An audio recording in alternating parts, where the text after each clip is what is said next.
Paul Krugman, first of all, you imagined a country called Osbornia where austerity had a negative impact on growth. Well, you imagine that you're advising George Osborne next week in the budget. What would be the first thing you would say to him? Well, I mean, it was actually, I don't think he has any very good personal route out because he has committed himself so thoroughly. But this is a time really to say, okay, we backed the wrong horse. We made a mistake. We went for the belief that fiscal austerity was not going to hurt growth, that all those economists warning that this was not the time to be cutting back were wrong, that confidence would solve everything, that, as I like to say, the confidence fairy would make it all good, and it turned out to be wrong. And in fact, the British economy, like the U.S. economy, but more so, needs, for the time being, needs a boost. It needs to push public investment back up. It needs to spend more because this is a special time. This is a once-in-3-generations economic crisis, and it's not a time to be penny pinching. Austerity has had a negative impact on growth. You can't deny that.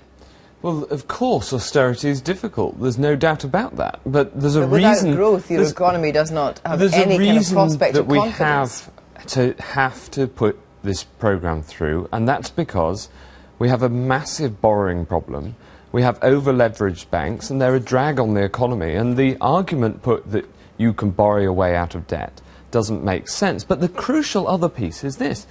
There are more jobs in Britain than ever before in our history. Sure, GDP growth hasn't been nearly as good as anybody would have hoped for, but youth unemployment on the claimant count is below where we were at the election. And I think the fact that there are more jobs, that companies are growing, there's more startups than ever before, these are good things in the economy, and I don't want to risk it by having higher interest rates that we'd get if people didn't believe that we could pay our way in the world. That is the case, Paul Krugman, isn't it?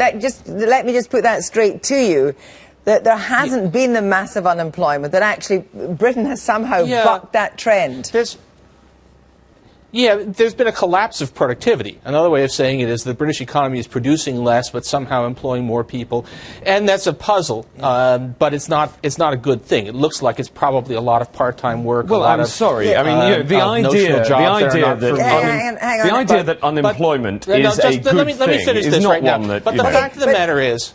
Paul Krugman, could you just finish your point? The fact of the matter is that yes, the point is that clearly there were some promises about what was going to happen to growth, and it has not happened. The British economy has done extremely badly, and it's not, in fact, and I just want to say the idea that spending by the government is a temporary, appropriate response to excessive debt on the part of the private sector is not exotic. In fact, it is basic economic wisdom. But if we increase our deficit, people will dump our bonds. The danger is people will dump our bonds. Well, yes, but that hasn't happened. Let Matthew Hancock come in. We've just heard from Paul Krugman there arguing that unemployment is he said the higher employment is not a good thing. Well, I think that more jobs in this growth. Hold on, I think jobs are really important.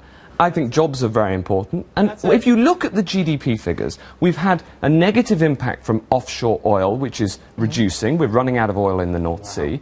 We've had a negative impact also from the financial sector slimming. But where is the strategy? When you take those away, GDP isn't as bad as with them, and you can see there is a puzzle on jobs. There is a puzzle on jobs because jobs are growing faster here than in America. What is the answer about people dumping our bonds? If we increase our deficit, if we increase our debt and our deficit, people will junk our bonds.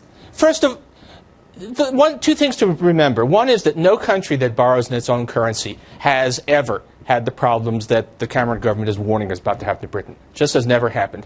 The other is that Britain went through most of the 20th century with a debt burden as a share of GDP significantly higher than it has right now. So this is scare tactics that are completely unjustified.